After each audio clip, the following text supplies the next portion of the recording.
Léa, Oui. moi, je sens qu'on commence à retrouver le moral là, quoique. Elle pleurait quand on est rentré en plateau et là... Ouais, non, mais c'est vrai. Mais on ne sait pas comment ça va se passer puisque vous avez décidé d'adresser votre lettre au moral. On va voir dans quel sens ça va. Exactement. Alors, cher moral, je t'écris cette lettre, car comme l'a précisé Olivier Véran, en ce moment, c'est pas la bamboche. Au début, je me suis dit, c'est peut-être juste le fait de voir Olivier Véran plus souvent que nos proches qui dépriment. Alors oui, il y a de ça, mais c'est surtout que tout ce qu'il raconte ne donne pas vraiment envie de danser la salsa en chantant sur la compagnie créole. C'est bon pour le moral, c'est bon pour le moral, c'est bon pour... Et pourtant, je suis sûre que ce brave Olivier Véran est de bonne volonté quand il s'étonne que la santé mentale des Français s'est significativement dégradée. Sans blague. Et il est marrant, notre livre.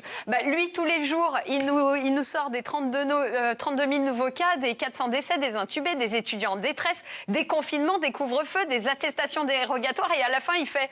Et vous, ça va sinon? Non, Olivier, ça va pas. Déjà, on a l'impression que ce truc s'arrêtera jamais. Et en plus, c'est géré par un gouvernement qui a l'air atteint de bronchiolite aiguë.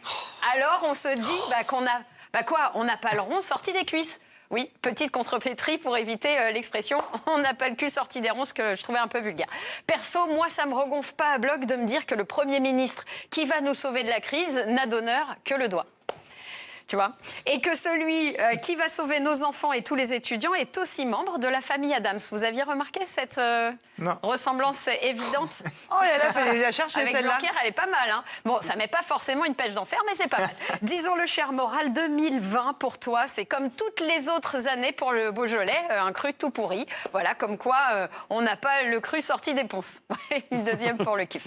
Alors, cher moral, comme je suis pas bête, j'ai consulté la presse féminine qui traînait chez moi pour savoir comment ne pas glisser vers la dépression. Alors, je jure que tout ce que j'ai lu est véridique. 1, faire une soirée entre amis.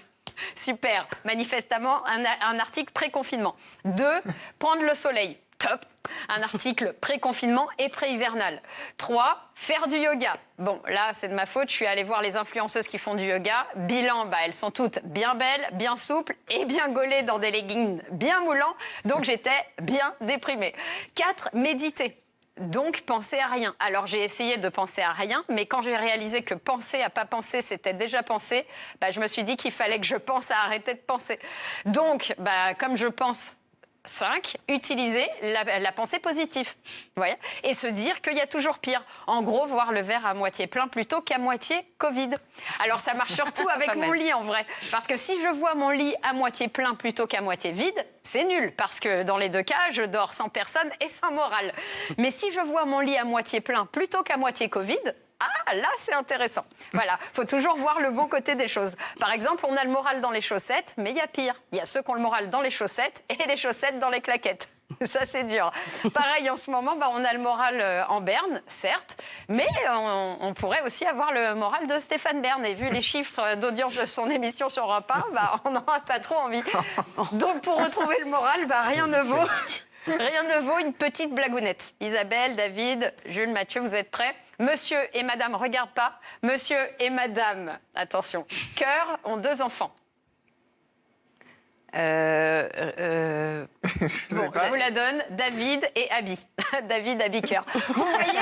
Allez hop, tout de suite, on est hilar, on a la banane, la frite, la patate et surtout on est détendu. C'est bon pour le moral, c'est bon pour le moral.